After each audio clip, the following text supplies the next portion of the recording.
You've been long associated with the trade union movement, with labor issues. And most recently, we had Proton workers demonstrating in Tanjung Malim, and there are more and more demonstrations of the sort. The minimum wage is an issue. Many workers can't, in fact, get the minimum wage. Now, how much is the trade union movement in Malaysia involved in party politics? How much can they shape the political outcomes in the next general elections?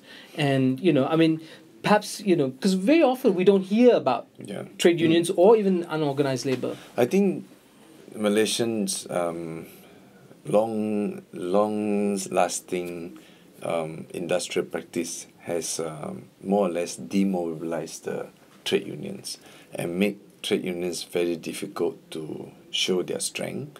And we have very low unionization rate. And then you always have the dichotomy between the locals and the migrant workers. And as a result, the labor discourse disappeared from all political discourse. But it's, especially this is election, is sort of come back in a different form, which is not so much commanded by the trade unions, but by the working class themselves as voters. So you see issues about minimum wage, you see issues about cost of living, even cost of petrol, cost of car. When you really dissect it, it's the issues of workers find it difficult to make their incomes to support a decent lifestyle. That is why it becomes more and more intense. It more or less also help to transcend the traditional ethnic political discourse.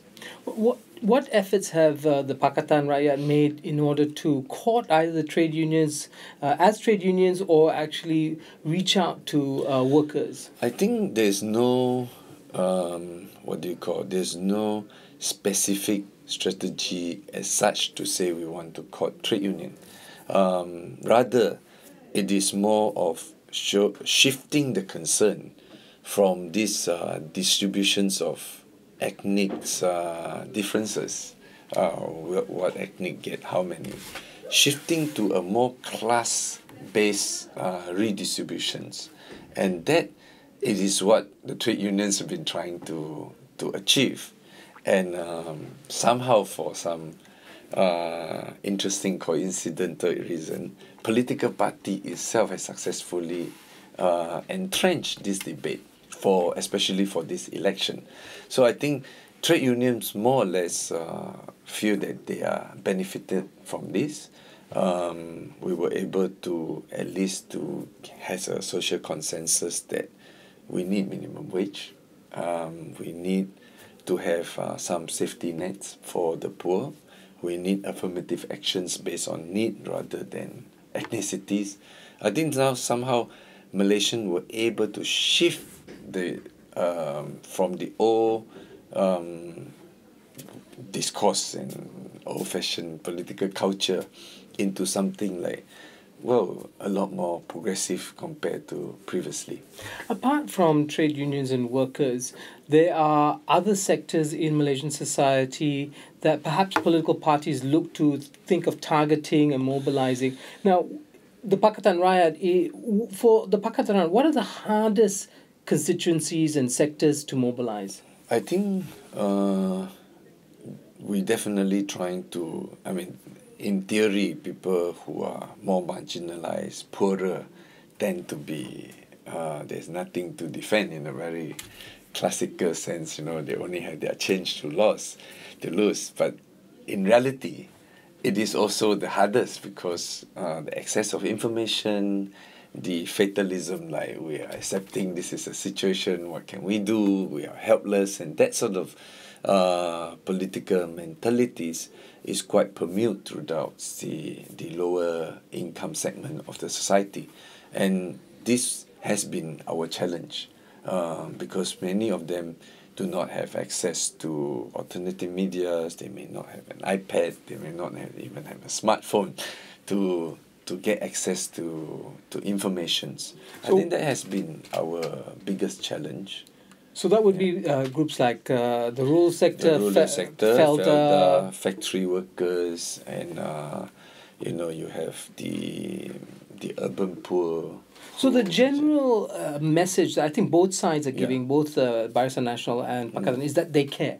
There are campaigns from the Barisan Nasional side saying that they are concerned about the cost of living issues and they want to, and BRIM 1 and BRIM 2 are part of that attempt to address that, or at least, however you feel about it. And the question is, does it work? I think this is. I would say I will compliment ourselves by this has been a success of Pakatan to shift the debates. And we have always been, since 2008, we have always been talking about the economy that care for the 40% out of our total population, which has an income less than 1,500. We should worry about the 40% of the household and the less than combined income of 3,000. This should be our main target for policies for economic solutions. To some extent, the government too has shifted their old paradigms into talking to these people. I think there's still a difference where that's why we think that political debates is important and essential, is that whether we give handout one-off and putting some cash into their pocket and make them feel good for a short while, and not solving the structural problem, which is the employment creations, and you have the structural discrimination that built into the labor market, and then the policies that do not have accurate data collection mechanism to actually know what's going on. If we look at, we have been saying that if we only look at the equities among the ethnic group, with the assumption that certain ethnics are poorer than the others, those things doesn't reflect the incomes, doesn't reflect the ability of they improve their livelihoods and opportunity to education, etc., etc. It just basically just say how many millionaires is controlling how many percent of the share.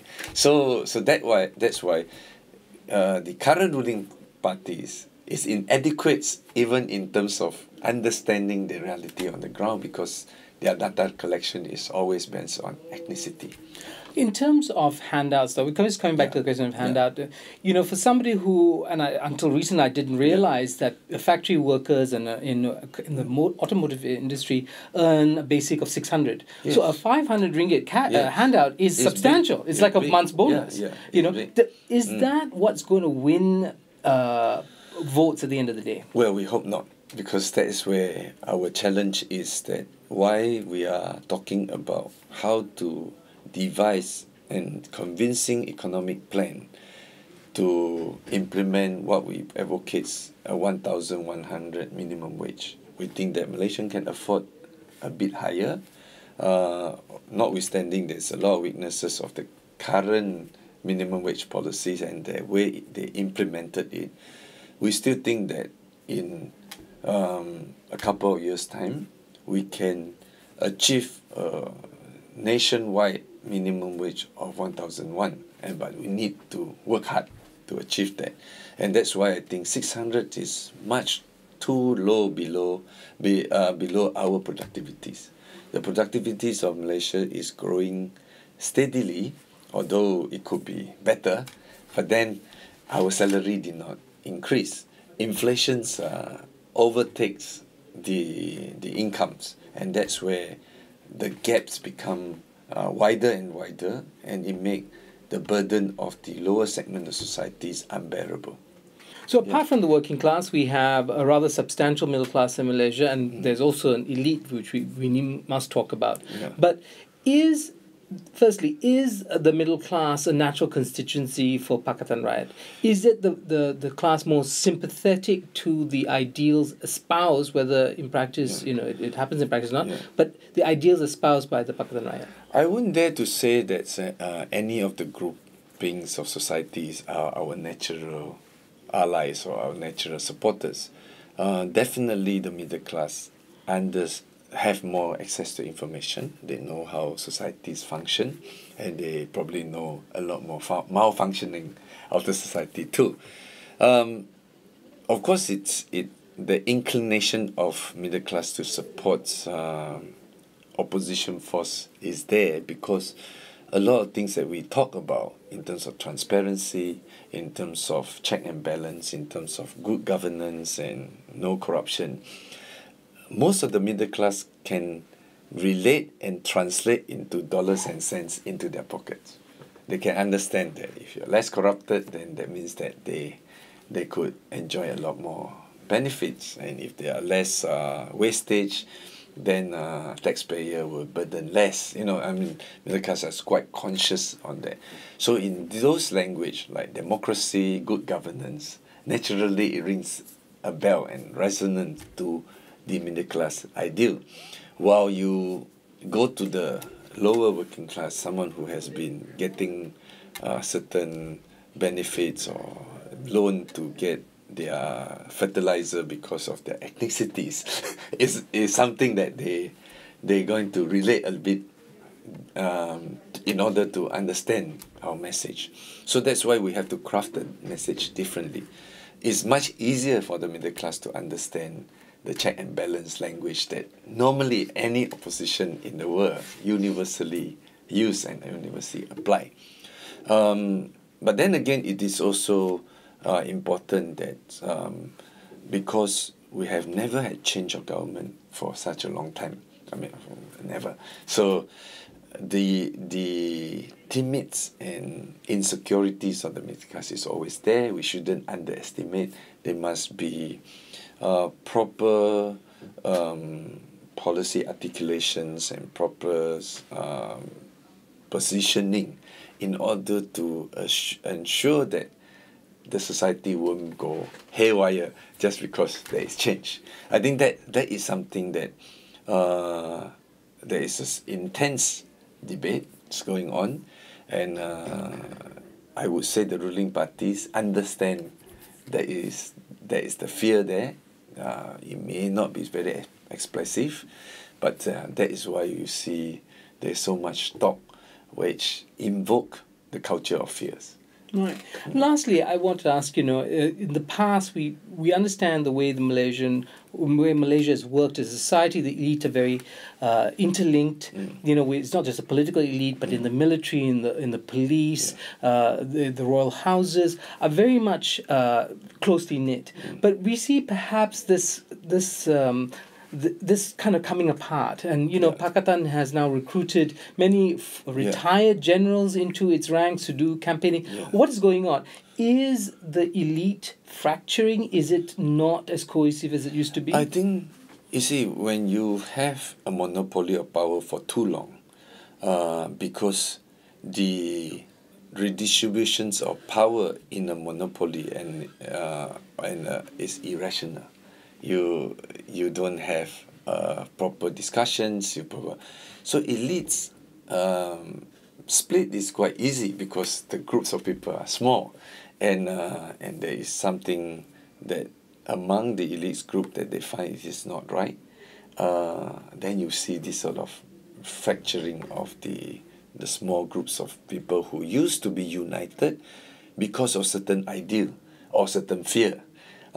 Today, more or less, the political atmospheres that assure people that there's no real threat. For example, there's no real threat to the Malay dominance of this country.